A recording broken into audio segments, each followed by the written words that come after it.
안녕하십니까. 생생매거진 오늘 박은정입니다. 호우로 큰 피해를 입은 경북 영주와 문경, 봉화, 예천이 어제 특별 재난지역으로 선포되면서 이들 지역에 대한 복구 지원이 본격화될 전망입니다. 그런가 하면 폭우 중에 골프를 쳐서 비판을 받은 홍준표 대구시장은 나흘 만에 사과 입장을 밝혔는데요. 이렇게 논란은 가라앉히고 수해는 복구하면 되는데 잃어버린 생명은 돌이킬 길이 없어 유가족의 억장은 무너집니다. 특히 실종자 수색에 나섰다 생떼 같은 목숨을 잃은 해병장병의 소식은 안타까움을 더하는데요. 이번 집중호우와 수색 과정에서 유명을 달리한 분들의 명복을 빌며 유가족들에게도 깊은 위로의 말씀을 전합니다. 7월 20일 목요일 생생매거진 오늘입니다. 먼저 안동과 포항 울릉 연결해서 그곳 소식과 날씨 듣겠습니다. 안동입니다. 오늘 안동의 한낮 기온은 33도까지 치솟으며 매우 무덥겠습니다. 특히 오늘과 내일은 덥고 습한 공기까지 들어와 최고 체감 온도가 34도 이상으로 오르겠고요. 일부 지역에서는 폭염경보로 강화되는 곳도 있겠습니다. 자외선 지수도 매우 높은 수준까지 오르겠는데요. 야외 활동하실 때 주의해 주시고 자외선 차단제도 꼼꼼하게 발라주시길 바랍니다. 예천에선 수색 작업을 하다 급류에 휩쓸려 실종됐던 해병 1사단 1병이 어젯밤 11시 고평교 지점에서 14시간 만에 심정지 상태로 발견됐습니다. 한때 당국 드론팀은 어제 오전 11시쯤 신원 미상의 시신을 발견하면서 A1병으로 오인해서 수색에 혼선을 빚기도 했는데요. 확인 결과 해당 남성은 지난 15일 용문면 제곡리 한천에서 대피 도중에 물에 휩쓸린 실종자인 걸로 파악됐습니다. 한편 어제 A1병 구조를 위해 중단됐던 예천 지역 실종자 수색이 오늘 재개됐습니다. 오늘 수색 작업은 산사태로 매몰된 감천면과 물에 휩쓸려 실종된 은풍면 실종 주민들을 찾기 위해 예천 경진교에서 삼강교 구간에서 집중 진행될 전망이고요. 현재 실종자는 예천군 감천면 벌방 1, 2에서 2명, 은풍면 금곡리에서 1명 등 총 3명입니다. 지금까지 안동이었습니다. 이어서 포항입니다. 비가 그치면서 무더위가 찾아왔습니다. 오늘 울진의 낮 최고 기온 26도, 포항과 영덕 30도, 경주 33도가 예상됩니다. 주 후반까지 무더운 날씨 속에 곳에 따라 소나기 소식이 있겠고요. 주말에는 또다시 장맛비가 내리겠습니다. 바다의 물결은 낮겠지만 당분간 바다 안개가 나타나는 곳이 있겠는데요. 안전사고에 유의하시기 바랍니다. 최근 극한 강우 등 자연재해가 더 강해지면서 안타까운 사고가 발생하고 있죠. 이 사고에 근본적으로 대비하기 위해서는 신속하고 정확한 예보가 필수인데요. 이를 위해 포항시가 형산강과 냉천 등 도시하천 홍수에 대응하기 위한 도시침수예보센터 설치를 추진하고 있습니다. 환경부는 기후변화에 대비하기 위한 재난관리체계 개선 대책의 하나로 도시침수예보센터를 설치하고 있는데요. 이 센터는 도시 하천유역의 홍수에 대응하기 위해서 도시침수와 하천 범람의 통합 예보를 전담하는 기관으로 한강과 낙동강, 금강과 영산강 등 유역별로 한 곳이 설치됩니다. 환경부는 냉천유역 도시침수 예보를 시범 운영할 계획인데요. 이 도시침수 예보센터가 포항에 설치되면 낙동강 유역 전역의 도시하천 홍수 대응을 전담하게 됩니다. 더 이상의 사고가 없도록 자연재해에 철저하게 대비하기 위한 도시침수예보센터 같은 시스템이 잘 마련됐으면 좋겠습니다. 지금까지 포항이었습니다. 이어서 울릉입니다. 울릉도와 독도는 맑은 하늘 보이고 있습니다. 현재 기온은 어제보다 1.5도 낮은 23.5도, 습도는 90%입니다. 동해 중부 안쪽 먼 바다에는 동에서 남동풍이 불며 바다의 물결은 0.5에서 1.5m로 잔잔하게 일고 있습니다. 오늘 선박 점검으로 인해 휴항하는 일부 여객선이 있습니다. 자세한 사항은 선사별로 확인하시기 바랍니다. 울릉군이 국내 대표 여행 커뮤니티 미디어 여행의 미치다와 미속가능 미식연구소 아워플래닛과 협업해 울릉 관광 홍보 마케팅 강화에 나섰습니다. 이번 마케팅 사업은 밥상의 여정 울릉도로부터라는 제목으로 지역 고유의 식재료가 다양한 울릉도를 2023년 여름편 미식 여행지로 소개하는데요. 울릉의 신선한 식재료로 최고의 요리를 선보이는 6코스의 파인다이닝과 식재료의 원물을 경험하고 울릉도의 숨겨진 여행까지 체험하는 필드 트립을 진행해 진정한 울릉의 맛과 멋을 보여줄 계획입니다. 울릉도는 앞으로 여행하면 빠질 수 없는 지역 먹거리와 연계한 관광 상품을 개발해 관광객 유치 및 지역 경제 활성화에 힘쓸 것이며 최신의 관광 경영과 마케팅 노하우를 보유한 여행에 미치다 팀과 아워 플래닛 팀이 협업해 아름다운 울릉을 더 효율적으로 알리는 좋은 계기가 될 것으로 기대한다고 밝혔습니다. 지금까지 울릉이었습니다.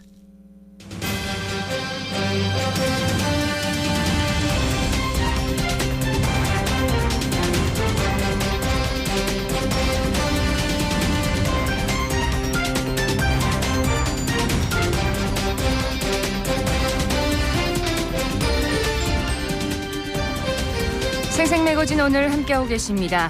수도권 집중이 갈수록 심해지면서 비수도권과의 격차가 날이 갈수록 벌어지고 있습니다. 교육 분야에서도 마찬가지인데요. 지역 간 교육 격차 실태화 해소 방안 그리고 그 외에 지역 현안에 대해서 오늘 얘기를 나눠보도록 하겠습니다. 국회 교육위원회에서 활동하고 있는 국민의힘 김병욱 국회의원 연결됐습니다. 김 의원님 안녕하십니까? 네, 안녕하세요. 김병욱 의원입니다. 예, 반갑습니다. 자, 먼저 이 얘기부터 좀 해야 될 것 같은데요. 지금 경북 지역에 장기간 집중호우가 내리면서 막대한 피해가 발생했습니다. 여당에서도 지금 대책 마련에 부심할 것 같은데 어떤 상황입니까? 네, 지금은 긴급하게 구호와 복구에 지금 집중을 해야 할 때고요. 네. 한 명이라도 실종된 분을 구해내기 위해서 정부와 지방자치단체가 최선을 다해서 지금 행정력을 투입하고 있습니다. 예. 특히 포항 지역이 지난해 태풍 흰남노 피해가 컸지 않습니까? 네, 복구 작업이 완료되기 전에 또 여름을 맞게 돼서 긴장의 끈을 놓을 수가 없는 상황입니다. 네, 그렇습니다.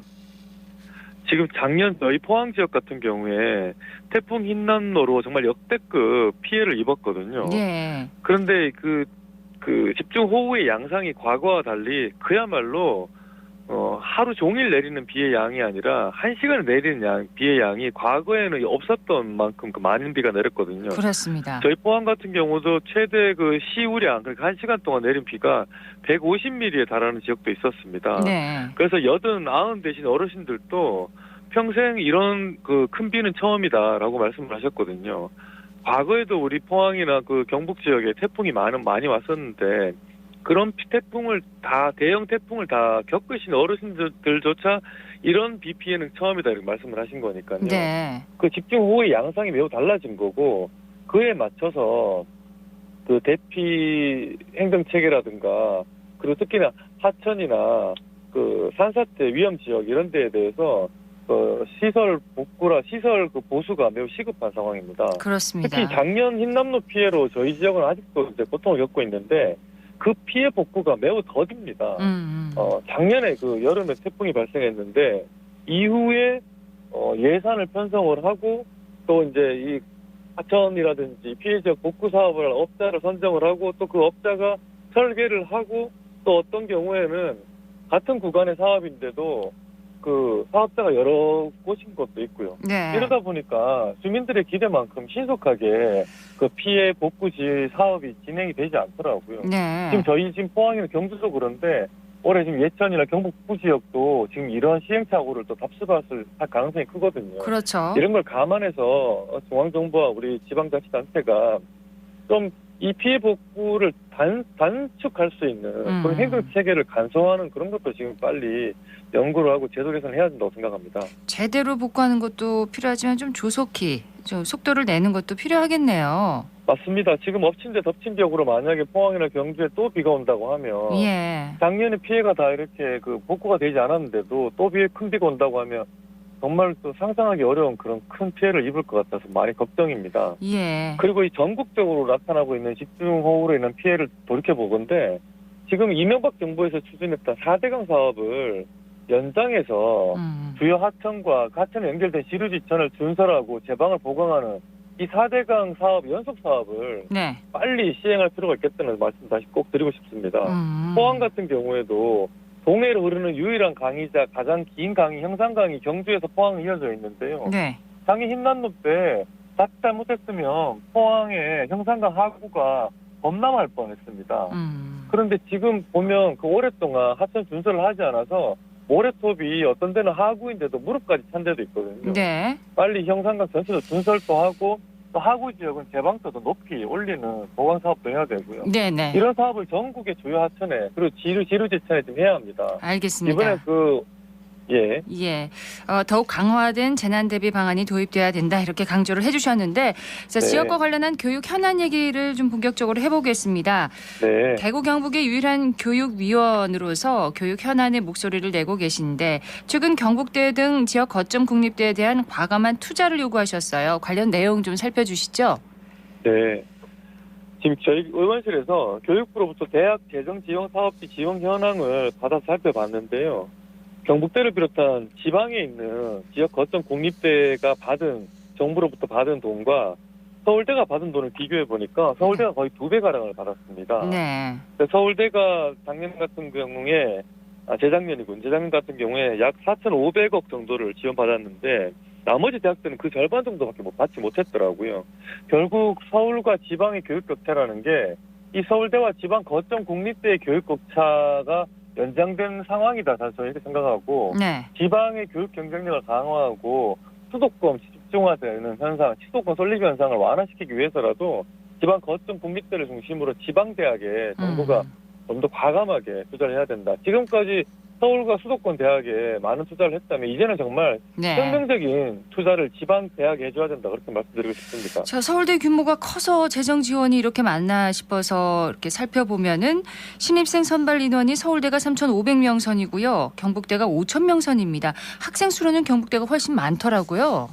예, 그렇습니다. 학생 수를 감안할 때도 오히려 학생 수를 감안하면 서울대와 경북대의 정부 재정 지원 차이는 더 커지는 거죠. 학생 네. 1인당 교육비를 감안하면요. 그래서 지금 정부가 좀 더 서울대에 집중된 이런 재정 지원 관행에서 벗어나서 네. 지방 거점 국립대 과감하게 투자를 해주고요. 그래야 더 좋은 교수들이 지방 거점 국립대 갈 것이고 더 좋은 학생들이 또 지방 거점 국립대로 올 것입니다. 그렇죠. 정부의 선 투자가 있어야 지방 대학의 발전이 뒤따를 것으로 기대가 됩니다. 네, 정부가 비수도권 지방대학 중에서 30곳을 지정해서 학교당 1,000억 원을 지원하는 글로컬 대학 30 이 정책을 추진하고 있는데 그 해법이 좀 될까요? 어떻게 보십니까?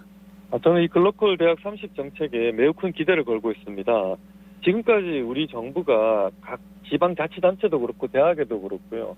무슨 사업을 하면 정부 재정 사업을 할 때 정부가 다 제목을 정해주고 이 사업을 할 지자체나 이 사업을 할 대학에 손을 들어보세요. 이렇게 공모하는 식으로 그렇죠. 했거든요. 다 탑다운 방식이라는 거죠. 그 지자체와 대학은 자율성 없이 중앙에서 획일적으로 정해주는 그 사업들만 수행하기 벅찼던 것이죠. 그러다 네. 보니까 각 지역과 각 대학이 자기들 실정에 맞는 일들을 해볼 기회조차 없었던 것이고요. 그러다 보니까 중앙에 철저하게 지방이 예속화되고 중앙 집중화 형성은 강화되고 네. 이런 악순환이 반복된 것이죠. 그래서 이번에 우리 교육부가 각 지방 대학 스스로 자기 혁신, 자기 개혁을 할 수 있는 방안을 내라고 하고 우수한 그 아이디어를 내는 그 대학에 과감하게 투자하겠다. 네. 5년간 1,000억을 지원하겠다. 그래서 글로컬 대학 30개를 만들겠다는 사업을 추진하고 있는데요.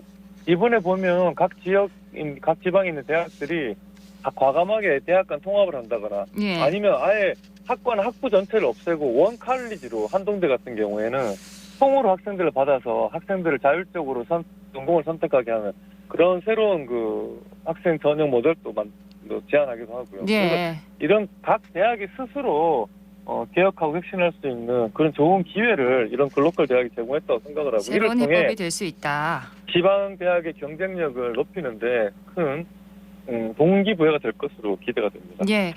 그 다음 질문이 이제 교육부의 얘기를 좀 할 것 같은데요. 7월 말에서 8월 초 사이에 2028학년도 대입 개편안을 발표할 예정인데 일선학교에서는 수능의 절대평가다, 자격고사화 해야 한다 이런 얘기가 나오고 있거든요. 어떤 방향으로 바뀌어야 한다고 보시는지요?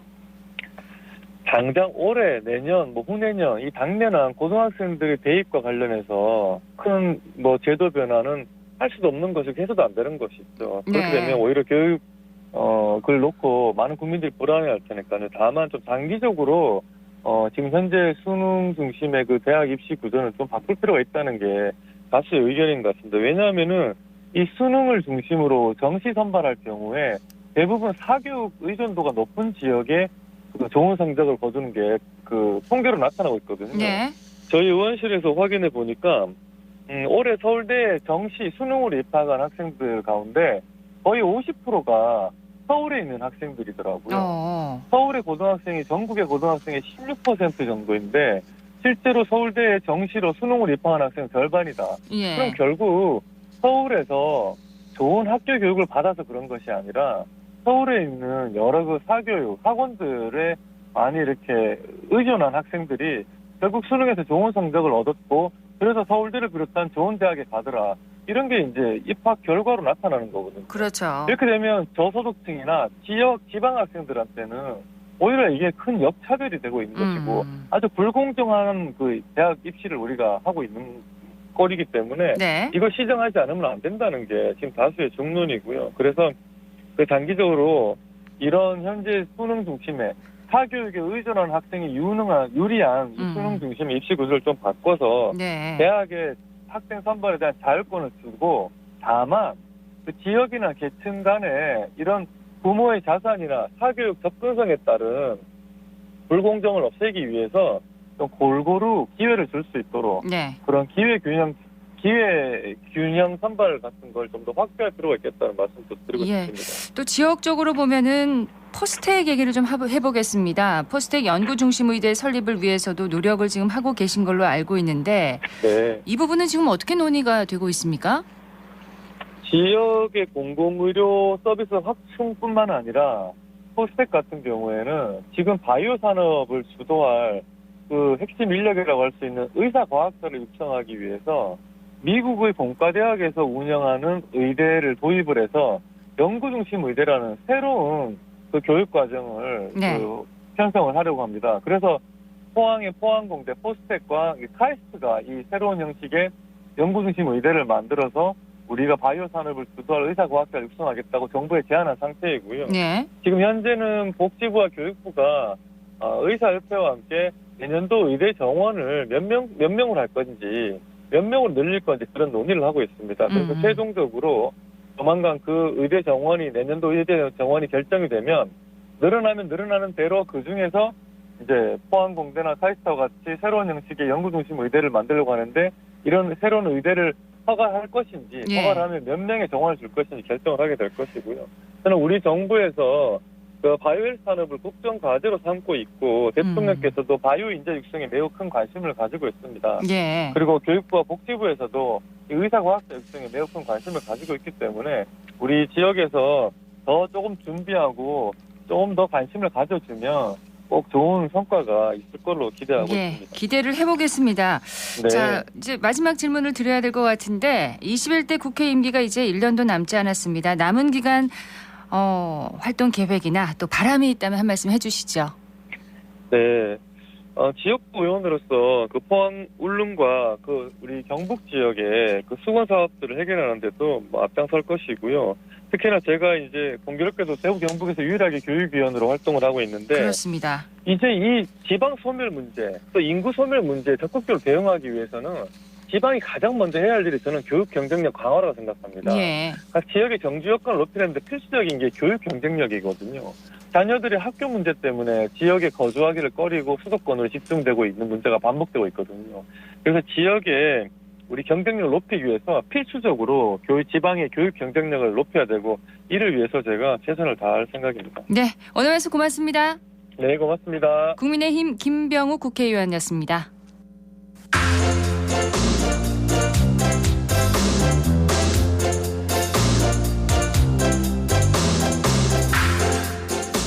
(11시 24분) 지났습니다. 갑자기 프린터기가 고장이 나거나 복사를 해야 될 때, 그럴 때 있습니다. 어디 가면 좋을까요?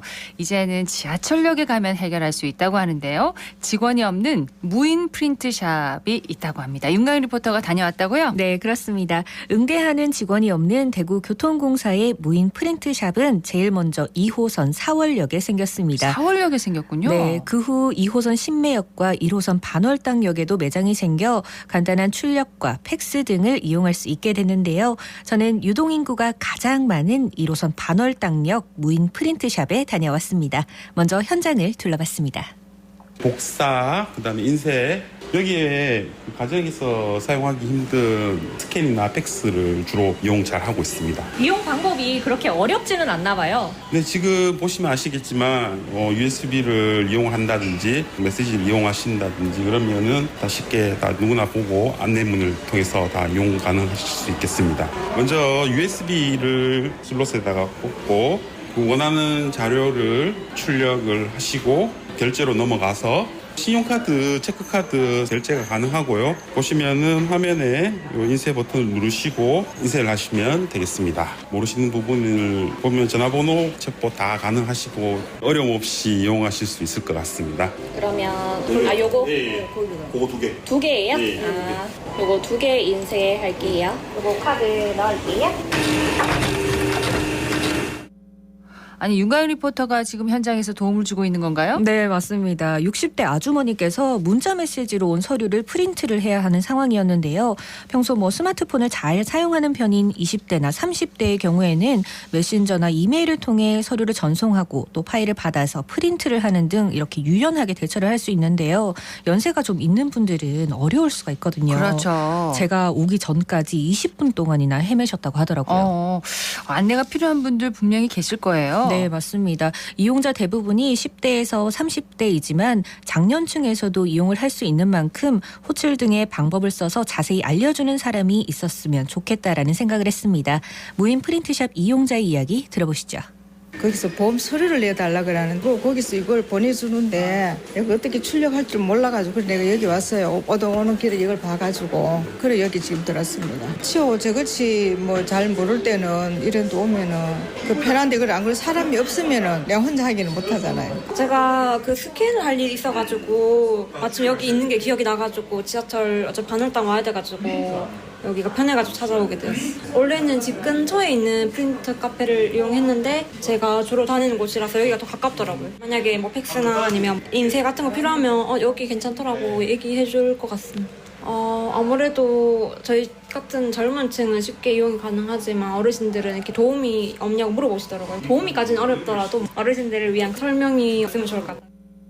이용 요금이 있겠죠? 네, 그렇습니다. 이용 요금은 흑백과 컬러 요금이 다른데요. 흑백을 기준으로 복사와 인쇄는 70원, 스캔은 100원, 팩스는 500원의 이용료가 있습니다. 네. 대구교통공사가 관리하는 만큼 요금 체계는 변경하지 못하더라도 시민 누구나 쉽게 사용할 수 있도록 큰 글씨 화면이나 순서 등의 번호표를 붙였으면 한다는 이용자의 의견도 있었습니다.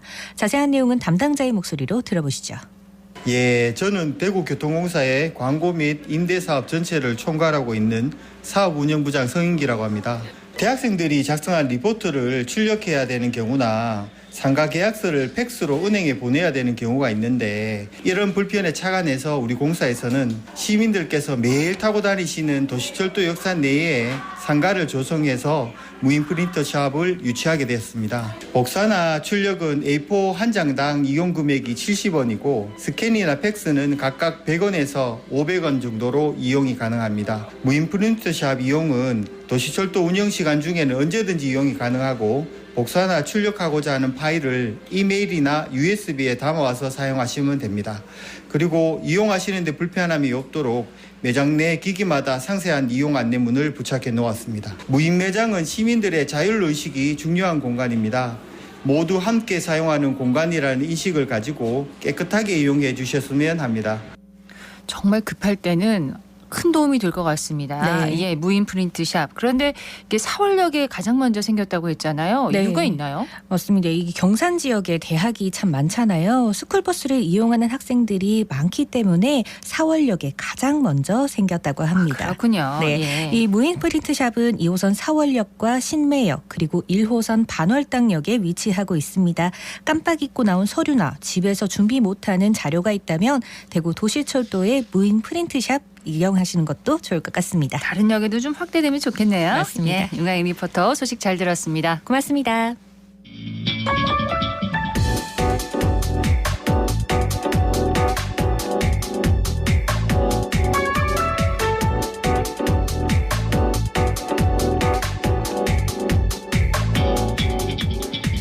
묻고 듣고 생각과 마음을 나누는 방송 지금 여러분께서는 대구 경북을 보고 듣는 생생 매거진 오늘을 함께하고 계십니다. 11시 30분 지났습니다. 기자의 눈으로 지역의 현안과 이슈를 들여다보는 시간입니다. 뉴스민의 김보현 기자와 함께합니다. 어서 오세요. 네, 안녕하세요. 자, 오늘은 어떤 얘기 해볼까요? 네, 오늘은 대구시 채무 감축의 방향과 진행 상황을 다루려고 합니다. 이 민선 8기가 시작된 작년 7월에 대구시는 연간 5천억 원, 임기 내에 1조 5천억 원의 채무를 감축하겠다 이런 방향을 발표했는데요. 네. 이 과연 지자체도 채무가 적을수록 좋을까요? 뭐 이런 답을 오늘 차근차근 짚어가 보겠습니다. 채무라고 하면은 이제 쉽게 말하면 빚인 거잖아요. 예, 긴축 재정을 통해서 갚아 나가겠다. 이게 대구시 민선 8기의 방향인 거죠? 네, 이 작년 7월로 돌아가 보려는데요. 이 대구시가 홍준표발 강력한 재정 혁신, 채무 절반 밑으로 뚝 이런 제목의 자료를 내고 재정 혁신 관련 브리핑을 진행을 했습니다. 네. 이 대구시 채무는 2020년 이후 코로나19 대응 등으로 급격하게 증가를 해서 현재 2조 3,704억 원의 규모인데요. 이 고금리 기조가 이어지고 있는 현 상황에서 매년 400억 원 이상의 이자 상환이 부담된다. 이에 따라서 재정 운용 방향의 최우선 과제를 채무 상환에 두고 모든 행정 역량을 집중하겠다. 이런 게 주요 내용이었습니다. 전략도 있었죠. 네, 크게 두 가지였는데요. 이 기금 특별 회계를 폐지하는 것과 놀고 있는 이제 공유 재산들을 매각하는 건데요. 네. 이제 우선 폐지하겠다고 밝힌 기금은 사회복지기금, 인재육성기금, 체육진흥기금, 청사건립기금과 메디시티 기금, 양성평등기금 등이고요. 이 특별회계에서는 도시철도사업 특별회계, 중소기업 육성기금 특별회계 등이었습니다. 네. 또 이 유휴 미활용 공유재산 매각을 통해 연내 2천억 원 이상의 재원을 확보하겠다고도 밝혔는데요. 또 이 외에도 선심성, 관행성 지출이나 집행 부진 사업 등을 좀 구조조정을 해서 이 순세계 잉여금, 채무 상환 전출금, 그러니까 채무를 갚는 비율을 30%에서 40%로 확대하겠다고도 밝혔습니다. 네. 이제 이게 지난해 7월에 발표한 거잖아요. 계획을 발표하고 1년이 지났습니다. 목표치만큼의 채무 감축이 어떻게 진행이 됐나요? 네, 애초 목표와는 거리가 좀 멉니다. 대구시가 연간 5천억 원을 상환하겠다고 목표를 세웠는데요. 민선 8기가 들어선 지난해 7월 이후 대구시가 상환한 채무는 약 2천억 원이고 올해 목표한 채무 상환액은 1,400억 원 정도입니다.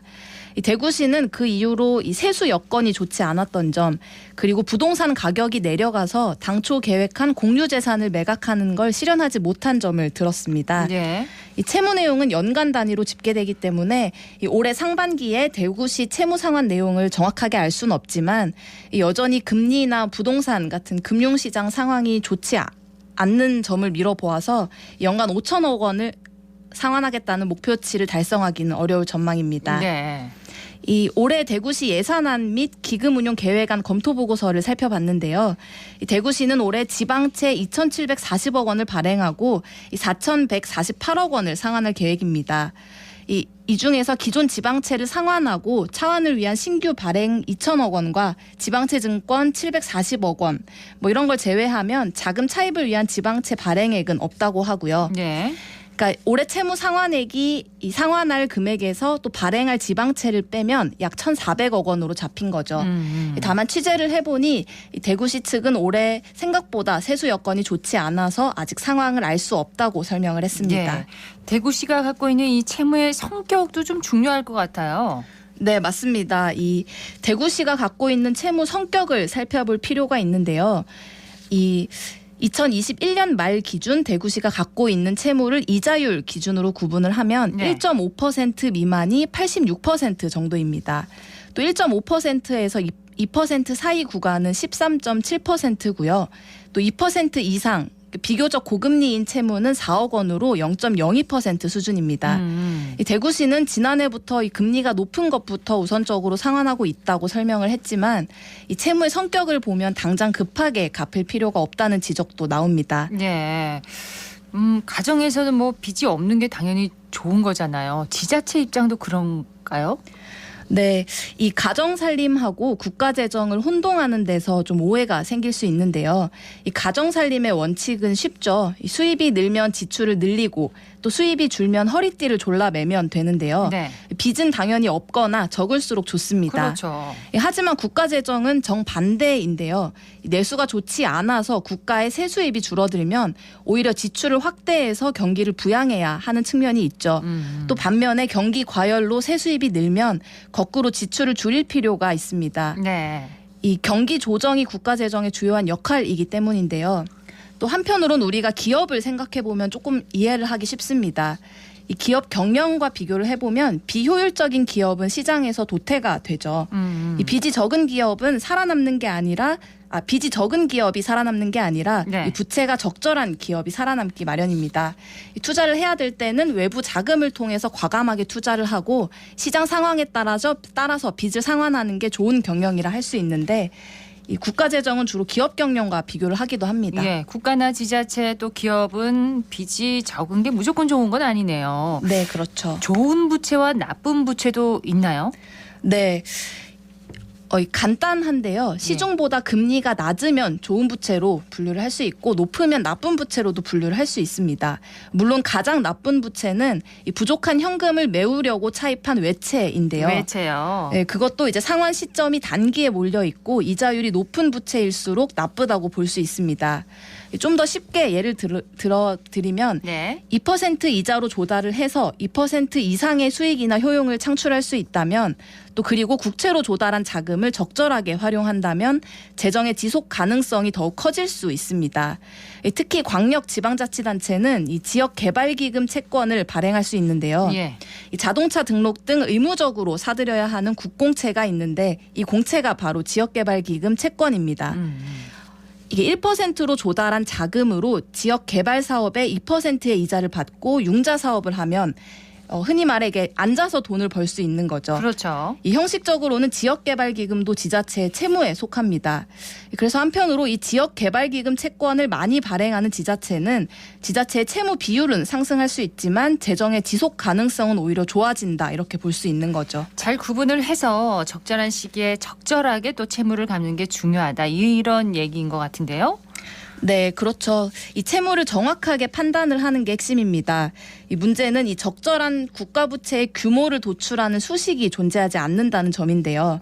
따라서 전문가들은 이 국민적 합의에 따라서 적절한 부채 비율 규모를 정치적으로 정해야 한다고 이야기를 하는데요.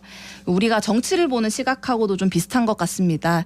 어떤 정치가 선인지 악인지 묻는 건 의미가 없죠. 네. 공익을 위해서 일하는 정치가 있는 반면에 또 사익과 이해관계를 위한 정치가 있을 수 있으니까 또 정치 자체를 나쁘다고 하면 안 되는 것처럼 채무도 마찬가지입니다. 자, 그러면 채무도 이렇게 주의 깊게 좀 살펴봐야 되겠네요. 네, 취재를 해보니 전문가들은 지자체의 채무제로 정책이 한편으론 단체장의 재무적 성과를 드러내는 중요한 항목으로 자리를 잡으면서 이 과정에서 지방자치단체들이 주민에게 필요한 공공서비스를 무리하게 축소하거나 폐지할 수 있다 이렇게 지적을 했는데요. 전문가들이요? 네, 그래서 반복적으로 강조드리는 게 이 부채를 정확하게 판단하는 것입니다. 네. 적절한 부채 규모를 논의하고 합의를 끌어내기 위해서는 어떤 부채가 나쁘고 또 어떤 부채는 그리 나쁘지 않고 어떤 부채는 오히려 좋은 부채이다 이렇게 구별하는 능력이 필요하다는 건데요. 지금 상황에서는 저금리에 좋은 지방채마저 갚는다는 게 오히려 재정 건전성을 악화시키는 방향이라는 겁니다. 나쁜 부채는 그럼 줄이고 좀 좋은 부채는 잘 활용하는 것이 필요하다. 이렇게 정리를 해보면 되나요? 네, 맞습니다. 네. 홍준표 시장이 과거 경남도지사 그 시절에 채무 제로 정책을 추진했었잖아요. 네, 홍 시장은 과거 경남지사 시절에도 이 채무제로 정책으로 큰 이슈를 만들었었죠. 이 경남 의료원 폐쇄 등이 이 채무제로라는 정치적 업적을 위한 거라는 비판도 이렇습니다. 이후에 이제 대구시뿐만 아니라 지방자치단체의 채무 절감 노력이 이 단순히 규모의 감소를 넘어서 이 지방자치단체가 가진 모든 채무를 해소하는 이 채무제로 달성 추진으로 좀 나타나는 경향을 보였는데요. 이 광역자치단체부터 기초자치단체까지 이 채무제로 달성 목표를 대대적으로 선포하고 이 각종 차입금을 조기에 상환하면서 또 단체장의 채무적 성과를 드러내는 중요한 항목으로 자리를 잡는 측면이 있었다. 이런 지적도 있습니다. 예. 홍준표 시장은 작년 7월 취임 이후부터 꾸준히 빚은 나쁜 것이라는 관점을 고수하고 있는데요.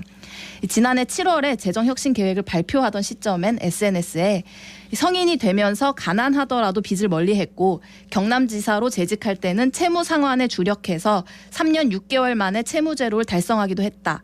임기 중 다음 세대에 빚을 떠넘기지 않기 위해 채무 상환을 강도 높게 추진하는 계획을 발표했다고 썼고요. 네. 또 최근이죠. 이달 4일에 한 특강에서는 홍준표 시장이 대구에 있는 빚을 탕감하기 위해 가장 중요한 건 예산 절감이다. 그리고 유휴지를 팔아야 한다. 이렇게 이야기를 하면서 빚을 져본 사람이 그 빚이 무서운 줄 안다. 비가 오나 눈이 오나 이자는 매일 늘어난다. 이렇게 말하면서 다시 한번 강조하기도 했습니다. 자, 대구시의 채무 감축 정책 그럼 앞으로도 좀 계속될 것 같은데 김 기자는 취재하면서 어떻게 보나요?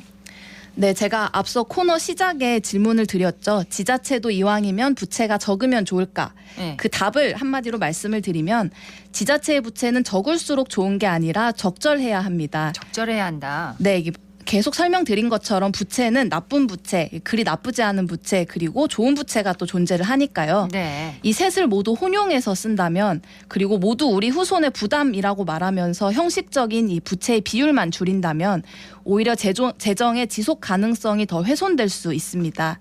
이 국가 부채를 정확하게 파악을 해야 하는 이유인 거죠. 예, 대구시의 채무 감축 방향과 또 진행 상황을 점검해 봤습니다. 뉴스민의 김보현 기자였습니다. 고맙습니다. 네, 감사합니다.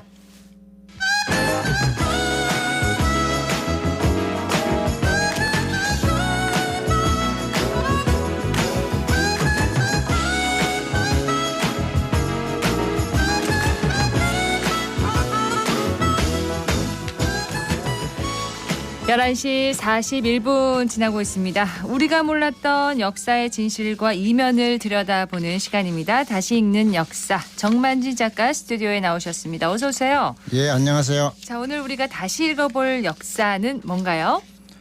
지난 일요일 그러니까 7월 17일이 제헌절 75주년이었습니다. 네. 그런데 공휴일이 아니니까 일반 국민들이 국기도 개양하지 않고 제헌절인 줄 모르고 지나가신 분들도 많다고 그래요. 그래서 오늘 헌법이 무엇인가, 헌법 개정은 어떤 역사를 가지고 있나 그걸 살펴보겠습니다. 그렇습니다. 월요일 그러니까 평일 7월 17일 제헌절이었는데 그 작가님 제가 학교 다닐 때만 해도 공휴일이었거든요. 그렇습니다. 근데 언젠가부터 공휴일이 아니에요. 제헌절이요. 제외된 거는 2008년부터니까 네. 벌써 14, 15년 됐죠. 그러네요. 원래 이제 5대 국경일 있지 않습니까? 3.1절, 광복절, 제헌절, 한글날, 개천절. 그렇게 5대 국경일인데 그 나머지 나흘은 다 공휴일인데 네. 제헌절만 공휴일이 아니에요. 왜 이렇게 됐느냐인데 요 당시에 이제 주 5일제를 하게 됐습니다. 그러니까 일주일에 40시간 근무하는 주 5일제를 하는데 노는 날이 너무 많다고 재계에서 걱정을 하니까 정치권에서 제헌절을 공휴일 아닌 걸로 만들어 버렸어요. 네. 2008년부터 제외됐군요. 꽤 그렇죠. 오래됐습니다. 예. 나라의 경사를 기념하는 국경일인데 공휴일에서 제외한 거는 좀 여러모로 아쉽긴 합니다. 그렇습니다. 네. 그러니까 국경일이 아니라도 이제 설날, 양력설, 음력설, 또 어린이날, 석가탄신일, 추석, 또 현충일도 있고 성탄절 이 국경일 아니지만 공휴일이지 않습니까? 네. 만약에 쉬는 날이 너무 많은 게 문제라면 이제 국경일 아닌 날 중에서 하루를 줄이거나 이틀을 줄일 수 있겠는데 국경일인 제헌절을 제외한다는 건 오히려 논리적으로도 이상하지 않느냐 이런 생각이 들죠. 그래서 네.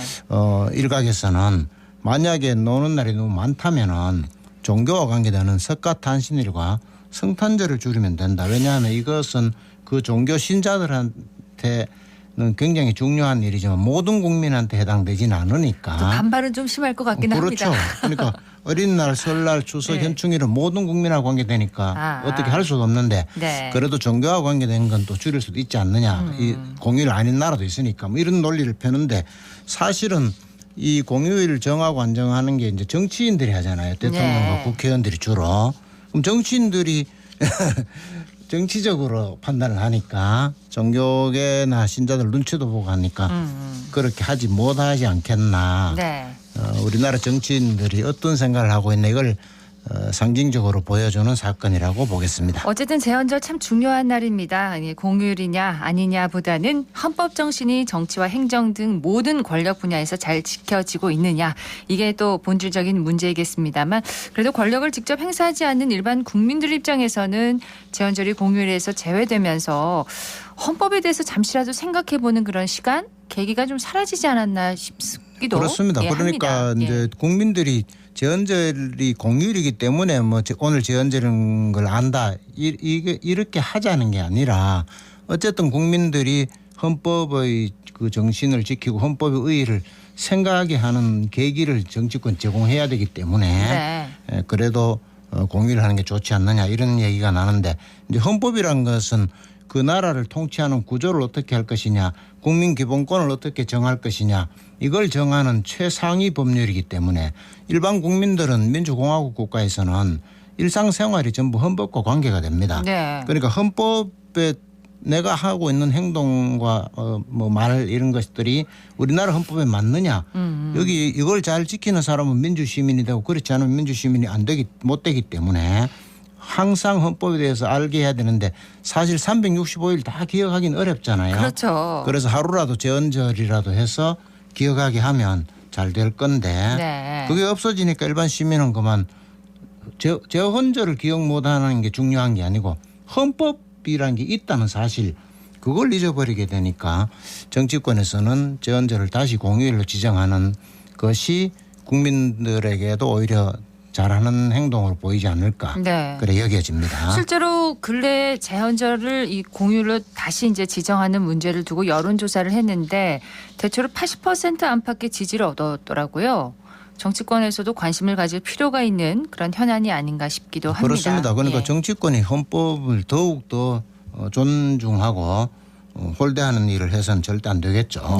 사실 이 정치권이 우리 헌법을 얼마나 참담하게 해왔습니까? 다들 잘 아시는 것처럼 1948년에 헌법이 제정되었는데 1987년 6월 항쟁 때까지 39년 정도 시간이 흐른 동안에 헌법이 9번이나 개정됐어요.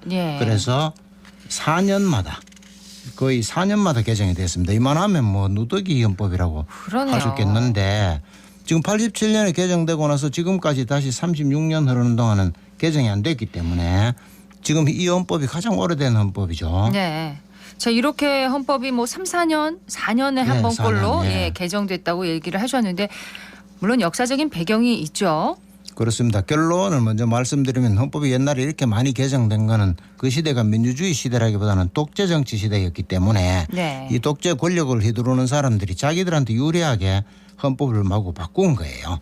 원래 첫 선거 그러니까 1948년 헌법에 따라서 대통령을 뽑았을 때는 국회의원들이 뽑는 간접선거였습니다. 그런데 그 다음 선거는 그러니까 48년부터 4년이 지나면 1952년이 되잖아요.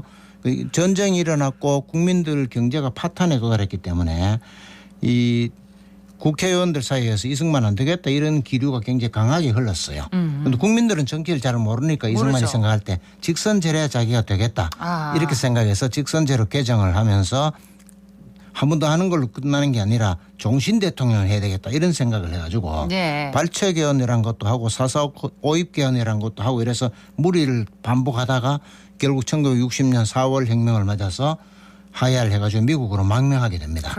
그런데 거기서 끝나는 게 아니라 그 다음에 또 다시 박정희 대통령이 또 종신 대통령을 하려고 하다가 1972년 또 개헌을 하고 결국은 또 좋지 못한 비극을 맞지 않았습니까? 그래서 결국 이렇게 거의 4년꼴로 자꾸 개헌이 된 것들은 이 정치인들의 지나친 욕심 때문이다. 그렇게 요약할 수 있겠습니다. 발췌 개헌, 4.4 오입 개헌 좀 소개를 해 주시겠어요? 발췌 개헌은 여기저기서 뽑아가지고 했다는 뜻인데 이승만 대통령은 직선제 대통령 선거가 하고 싶고 야당에서는 국무위원들이 잘못하면 탄핵하고 싶고 이래가지고 이걸 말하자면 적당히 섞어서 필요한 것만 빼서 뽑아가지고 발췌 개헌을 했다. 1952년에. 그래서 그걸 발췌 개헌이라고 하고 4.4 오입 개헌은 그 다음 4년 뒤에 1956년에 국회에서 개헌을 하려고 투표를 했는데 당시 국회의원이 203명이었거든요. 그러려면 이제 135.333석 그러니까 136석을 얻어야 통과가 되는데 135석을 얻는 것을 이승만이 사람은 반올림을 할 수 없으니까 하면서 한석 깎아가지고 엉뚱하게 4.4 오입 개헌을 시켰어요. 그래서 이걸 가지고 4.4 오입 개헌이라고 합니다. 그렇군요. 독재 정치가 이렇게 발생하는 건 결국 행정부 권력을 가진 사람이 상권 분립을 지킬 의지를 가지고 있지 않았기 때문에 발생하는 그런 정치 현상이 아닌가 싶은데, 그렇게 본다면 상권 분립과 민주주의 발달은 역사적으로 아주 깊은 연관성이 있네요. 그렇습니다. 그러니까 상권 분립과 국민 기본권 보장을 핵심 철학으로 하면 그걸 이제 근대헌법이라고 하거든요. 네. 그래서 프랑스 대혁명이 일어나기 전에 약 40년 전, 그러니까 1789년이 프랑스 대혁명인데 몽테스키에라는 법학자가 법의 정신이라는 저서를 발간하면서 상권 분립이 국민 세계적으로 일반화가 되죠. 네. 그래서 이걸 기반으로 미국이 헌법을 최초로 제정하게 됩니다. 그렇다면 우리나라는 현재 그 삼권 분립 이론과 국민 기본권 보장을 헌법에서 얼마나 잘 담고 있을까요? 아주 모범적인 헌법으로 세계적으로 좋은 평을 얻고 있습니다. 실제로 정치인들이 이 헌법을 잘 지키느냐가 문제지 헌법이 잘못된 건 아니에요. 내용은 훌륭하군요. 그렇습니다. 그러니까 뭐 예를 들면은 국민의 권리와 의무가 2장인데 권리를 앞에 세웠잖아요. 네. 그러니까 민주주의 사회를 반영한다는 얘기고 3장 국회가 뒤에 나오는 대통령보다 먼저 나옵니다.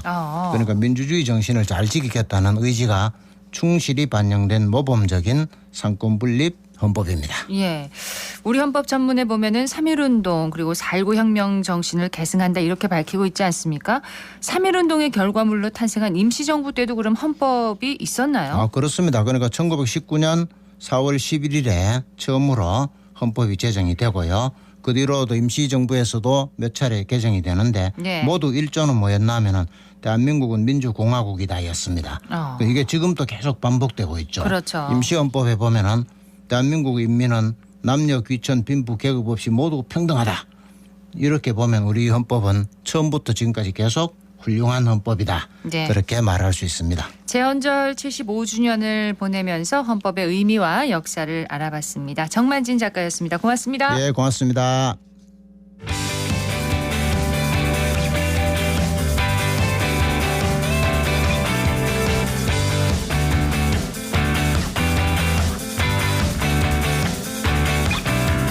클릭 정보 클립.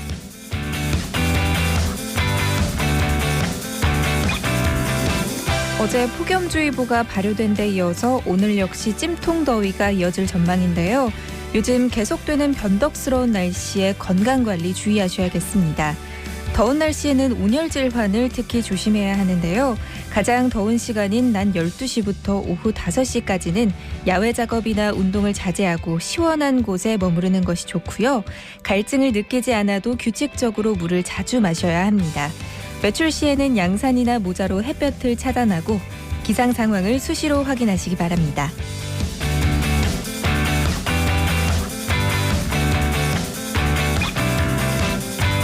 (2023) 치매인식 개선 어린이 글짓기 공모전이 개최됩니다. 치매에 대한 올바른 지식을 담은 영상을 시청한 후에 자신의 생각과 느낌을 자유롭게 글로 표현하는 것이 이번 공모전의 주제인데요. 현재 접수가 진행 중이고 8월 28일까지 대구 지역 소재 초등학교 재학생이면 누구나 참여할 수 있습니다. 자세한 접수 방법은 대구광역 치매센터 누리집에서 확인할 수 있는데요. 어린이 여러분의 많은 참여 바랍니다.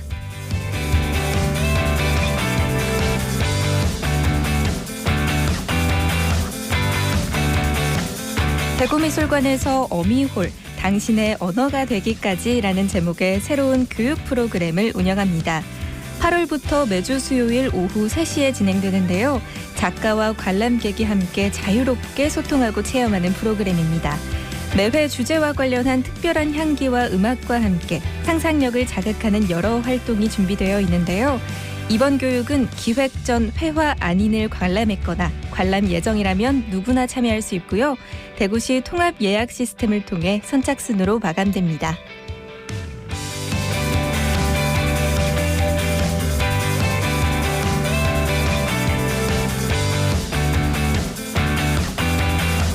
대구 수성도서관에서 영어 그림책 함께 읽기 대학생 자원봉사단을 모집합니다. 자원봉사단에 참여하게 되면 오는 9월부터 11월까지 매주 토요일 오전 11시부터 12시에 어린이들과 함께 영어 그림책을 읽고 독후 활동을 진행하게 되는데요. 봉사단에 참여하는 대학생에게는 봉사활동 시간과 활동 일지, 도서 대출 기간 확대 등 다양한 혜택을 제공합니다. 자원봉사단에 관심 있는 대학생은 오는 8월 13일까지 수성도서관 홈페이지를 통해 신청하시면 됩니다.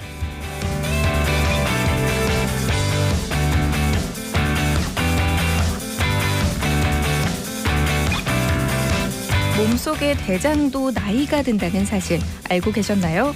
최근 여러 대장 관련 질병이 급속하게 늘고 있다고 합니다. 과거와는 다른 식습관 때문에 우리의 대장이 병들고 있기 때문인데요. 고지방의 식사가 늘면서 대장에 염증이 생길 위험이 커지고 있습니다. 채소와 과일을 먹으면 대장 건강에 큰 역할을 하는데요. 바로 식이섬유가 장 청소의 역할을 하기 때문입니다. 또 하루 종일 앉아있는 시간이 길면 결장암의 위험이 높은데요. 장 건강을 위해 채소나 과일을 자주 먹고 많이 움직이는 것이 좋겠습니다. 지금까지 클릭 정보 클립 서하나였습니다.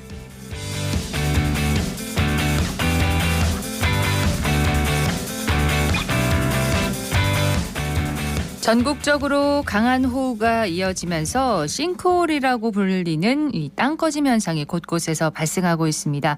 땅꺼짐은 주로 물로 인해서 발생하는데요. 노후 하수관로가 파열되면서 새어나간 물이나 빗물이 지하의 빈 공간을 만들어내는 겁니다.